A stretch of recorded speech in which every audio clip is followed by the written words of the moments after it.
大家好，我是韩国언니慧敏. 한국에 되게 유명한 바노박이라는 피부과의 원장님을 지금 뵈러 왔어요.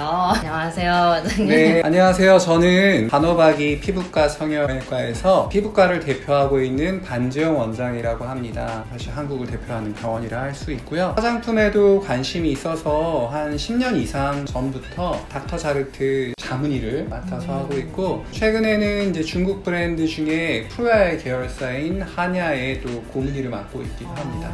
오늘은 피부 상식에 대해서 정확한 정보를 전달드리고자 제가 이렇게 원장님네 병원에 쳐들어왔어요. 네.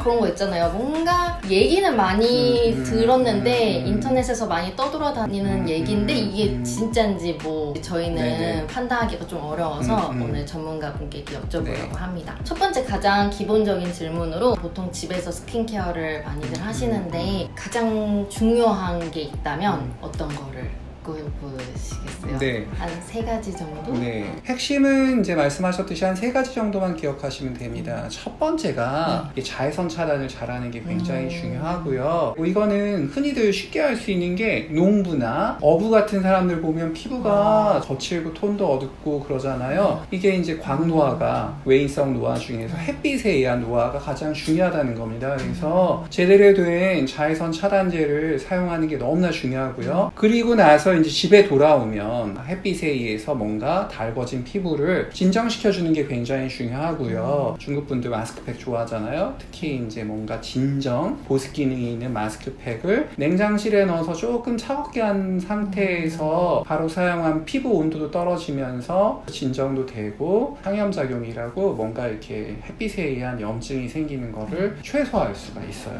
그게 이제 가장 중요하고, 이제 그 다음에 중요한 게 보습입니다. 그 다음에 나쁜 게 원래 바람이에요. 그래서 제가 바람도 아주 나쁘죠. 바람으로부터 문제가 되는 게 피부가 건조해지는 거거든요. 그래서 말은 길었지만 보습을 잘해야 된다는 얘기입니다. 또 하나 조금만 더 쓴다면 브라이트닝 또는 화이트닝 세럼으로 마무리까지 해주시면 최고입니다. 큰 틀에서 이제 중요한 것들은 한번 꼬집어 봤고 이제 뭔가 아리까리한 그런 질문들 제가 몇 개 준비를 해왔는데 우선 클렌징 오일을 쓰면 여드름이 난다 라는 얘기를 많이 하시더라고요. 특히 이제 지성 피부가 그래서 좀 오일을 많이 꺼려 하는데 이게 진짜인지 어느 정도 이제 한 80~90%는 맞는 내용이라고 이해하시면 됩니다. 왜 그러냐면 옛날 클렌징 오일들은 특히 그랬어요. 클렌징 할 때 쓰는 오일의 성분 중에 예전부터 많이 들어가던, 저희는 줄여서 SLS라고 얘기하는데 너무 어렵죠? 그거 하나만 얘기하면 소디움 라우릴 설페이트라고 하는 되게 유명한 계면활성제가 있어요. 그래서 걔가 거품도 잘 일어나고 클렌징의 본연의 기능인 그 오염물을 잘 제거해 줄 수 있어서 예전부터 정말로 많이 쓰는데, 보세요. 요즘도 옛날에 만들었던 클렌징 제품들 보면 그게 한 80~90%는 들어가 있어요. 근데 걔가 실제로 뭔가 이렇게 피부염도 잘 유발한다거나 여드름도 잘 유발하는 성분으로 돼 있어요. 특히 오일 계열의 제품이 그 SLS라는 성분뿐만이 아니라 그 오일을 만들기 위해서 들어가는 몇 가지 계면 활성제나 그 오일 성분들이, 그 화장품 만들기 위한 성분들이 여드름에 나쁜 영향을 끼치는 성분들이 많기 때문에 제가 80~90%는 맞는 얘기라고 설명드린 겁니다. 그러면 오일 중에도 좀 성분이 착한 애들은 좀 괜찮은 거죠? 네. 다음 질문은요. 요 1~2년 동안 뭐 중국뿐만 아니라 한국에서도 그렇고 선스프레이가 엄청 유행을 하고 있잖아요. 근데 이게 몸에 안 좋다라는 얘기도 많이 들려서 여쭤보고 싶어요. 선스프레이가 사용하기 좋은 게 사실은 뭐 얼굴 같은 경우는 덧바를 때 되게 편하고요. 그 다음에 팔다리에 바르기가 편해서 쓰는 건데 말 그대로 편의성만 좋은 거지 저희 피부과 전문의가 보기에는 사실은 이렇게 표현하면 그렇지만 절대 피해야 된다라고 저희는 생각할 정도입니다. 왜요? 가습기 사건이 보니까 어떤 일이 생겼냐, 폐가 경화가 됐어요. 폐가 딱딱하게 굳는 일이 생겨가지고 큰 사회적 문제가 됐던 일이 있거든요. 흡입하는 게 이렇게 무서운 거예요. 그런데 선스프레이는 하다 보면 그 제형의 특징 때문에 흡입을 하게 돼 있어요. 근데 알고 보면 되게 무서운 성분들이 있어요, 거기에.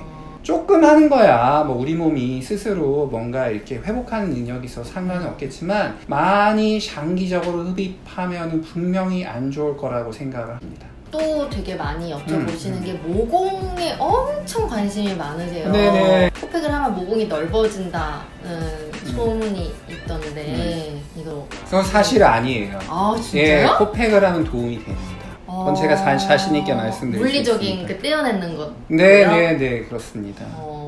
모공이 넓어지는 기전은요, 그걸 해서가 아니라 말 그대로 우리가 어떤 여러 가지 다양한 진짜 충격적이다. 네, 다양한 이유로 인해서 피지 분비가 많아져서 그런 거예요. 피지 분비가 많아져서 그 중에 일부가 이제 블랙헤드가 되는 거고 이러는 건데, 피지 분비가 많으면 어떻게 돼요? 당연한 얘기지만 우리가 모공을 통해서 그 피지가 배출이 되니까 모공이 당연히 넓어져요. 어떤 때 모공이 영구적으로 넓어지냐? 모공을 막아서 오랫동안 유지가 되면 모공이 늘어지는 거예요. 그렇기 때문에 저희가 피지를 제거를 해주면 제거하자마자는 우리가 넓어진 모공을 볼 수 있으니까, 그러니까 사람들이 제거하고 나니까 내 모공이 이렇게 넓었어 라는 걸 인지하게 되면서 이 코팩을 해서 모공이 넓어졌구나 라고 오해하시는 거지, 이거를 방치하면 오히려 확실하게 모공이 넓어지는 거예요.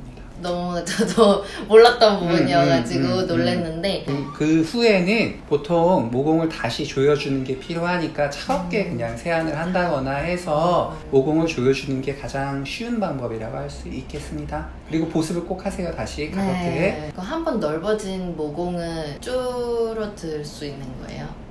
줄어들 수 있습니다. 줄어들 수 있는데 거기에는 이제 두 가지 노력이 필요한데요. 지속적으로 모공이 넓어지는 원인을 제거를 해야 되고요. 요건 나중에 제가 또 다시 한편으로 어떻게 하면은 기대해 주세요. 모공판. 어떻게 하면 피지를 줄일 수 있는지에 대해서 뭐 돈 안 들고 일단 하는 방법을 설명을 해드리고요. 그 다음에 돈 들여서 하려면 병원에 오셔서 플라스틱한 레이저를 받으셔야 합니다. 그럼 이제 마지막 질문은 저는 이제 주로 엄청 성분을 좀 따지는 편이라서 웬만하면 순한 화장품들을 사용하려고 하는데, 화예라는 어플에 보니까 알코올은 유해 성분으로 분류가 되어 있진 않더라고요. 이 알코올이 괜찮은 건지, 만약에 좀 안 좋다면 얼마나 안 좋은 건지 좀 설명을 부탁드립니다. 일단은 알코올도 종류가 굉장히 많아요. 그래서 흔히들 쉽게 얘기하면 좋은 알코올이 있고 나쁜 알코올이 있다라고 말씀을 드릴 수도 있고요. 대표적으로 좋은 알코올이라고 얘기하는 건 이제 세틸 알코올이라고 하는 게 있는데, 얘는 화에서 봐도 1등급으로 분류되어 있거든요. 나쁜 알코올은 워낙 많으니까 그건 얘기할 필요도 없는 것 같아요. 근데 정확히는 자기 피부 타입에 따라서 맞춰 쓰는 게 맞는 것 같아요. 그러니까 제가 말씀드렸지만 나쁜 알코올 들은 건 당연히 피해야 되는 거고요. 좋은 알코올이 들어가 있는 것 같은 경우는 본인이 이제 피부가 기성 타입에 가깝다라고 하면 특히 계절적으로 여름에 안 쓸 이유가 없는 거죠. 그런데 이제 본인 피부 타입이 좀 더 민감한다거나 피부가 좀 더 건조하고 얇고 뭐 이런 타입, 쉽게 얘기하는 분들은 조금 함량이 높은 알코올이 들어갔다고 하면 자기 피부가 피하고 싶어지죠. 그럼 이게 좋은 알코올이면 소량은 크게 상관은 없는 거죠? 그렇게 이해하시면 되겠습니다. 그래서 이렇게 저희 오늘 처음 이렇게 뭔가 Q&A 영상을 만들어 봤는데, 또 원장님께 여쭤보고 싶은 질문 있으면 댓글로 많이 남겨주세요. 제가 다음번에 또 정리해서 원장님께 여쭤보도록 하겠습니다. 감사합니다. 감사합니다.